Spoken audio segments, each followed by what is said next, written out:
दरवेळी आमची महापालिकेमध्ये सत्ता येत होती.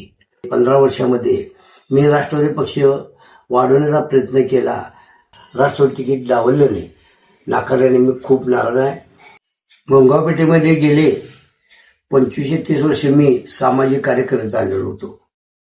त्यानंतर मी एकदा अपक्ष निवडून आलो आणि अपक्ष निवडून आल्यानंतर 2005 साली ज्यावेळी राष्ट्रवादीच्या चिन्हावर निवडणूक लढवायची होती त्यावेळी मी राष्ट्रवादी चिन्हावर निवडून आलो. त्यावेळी आम्ही फक्त 3 नगरसेवक निवडून आलो. त्यानंतर परत 2010 पर्यंत मी उभारलो, आमची मिसेस उभारली, त्यावेळी ती निवडून राष्ट्रवादी पक्षावर आली.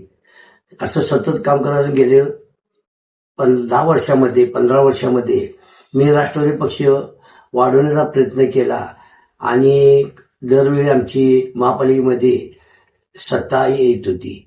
परंतु या 2026च्या होऊ घातलेल्या महापालिका निवडणुकीमध्ये मला राष्ट्रवादी पक्षाने येथील उमेदवारी अचानकपणे नाकारली आणि या नाकारण्याचं मला खूप वाईट वाटतंय.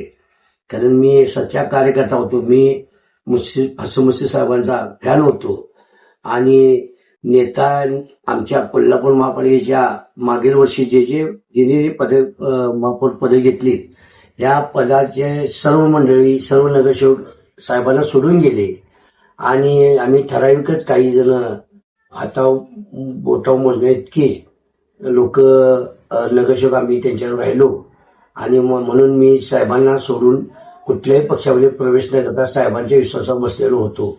म्हणून 2026च्या या निवडणुकीत मला राष्ट्रवादी तिकीट डावललं नाही, नाकारल्याने मी खूप नाराज आहे. या नाराजी व्यक्त करत असताना माझ्या भागातील सर्व नागरिक धनशक्तीविरुद्ध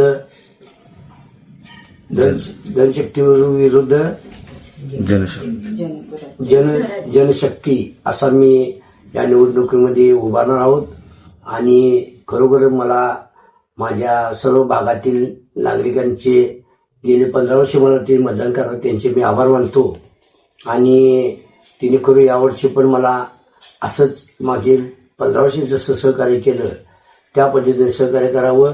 मी त्यांचे 24 तास सेवा करण्यात तयार आहोत असं मी अभिवचन देतो आणि मला विजय करतील माझ्या भागातील सर्व नागरिकांचा विश्वास आहे.